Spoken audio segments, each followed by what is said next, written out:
ఈ కన్యా రాశి వాళ్ళకి ఆదాయం 8, వ్యయం 11, రాజపూజ్యం 3, అవమానం 3. ఈ గ్రహ సంచారాలను బట్టి చూస్తే వీరు ఉద్యోగాలతో కొంచెం బాగానే ఉంటుంది, కానీ కాస్త అతినమ్మకం పనికిరాదు, జాగ్రత్తలు పాటిస్తూ ఉండాలి. వ్యవసాయదారులకు కూడా దిగుబడులు బాగానే ఉంటాయి.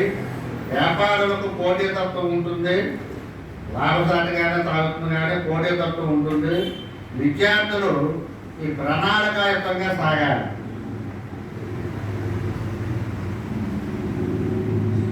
వీళ్ళు పంచబట్టలు, పుస్తకాలు అంటే ఆకుపచ్చ వస్త్రాలు, పుస్తకాలు అటువంటివి కనుక దానం చేస్తే మంచిది.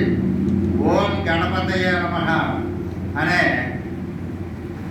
నామాన్ని వారు ఎప్పుడూ పారాయణ చేసుకుంటూ ఉండాలి. వీళ్ళు ఈ స్వచ్ఛంద సేవా సంస్థల్లో ఏదన్నా సేవ చేస్తూ ఉంటే మంచిది. ఇంకోటి, శివాలయాలు కానీ వైష్ణవాలయాల్లో కానీ ఈ శుభ్రత సంబంధించిన పనులు అట్లా సేవా కార్యక్రమాల్లో పాల్గొంటే మంచిది. ఎవరు? కన్యా రాశి వారు దేవాలయాలు. ఇక తులారాశి వాడు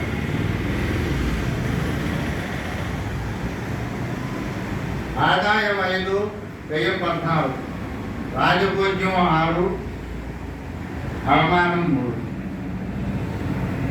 ఈ ఉద్యోగస్తులందు అభివృద్ధి బాగానే ఉంది, నూతన యత్నాలు ఫలిస్తాయి, వ్యాపారస్తులకు పురోగతి ఉంది, రైతులకు 2 పంటల్లో కూడా లాభాలు ఉన్నాయి, విద్యార్థులకు అనుకూలంగానే ఉంది.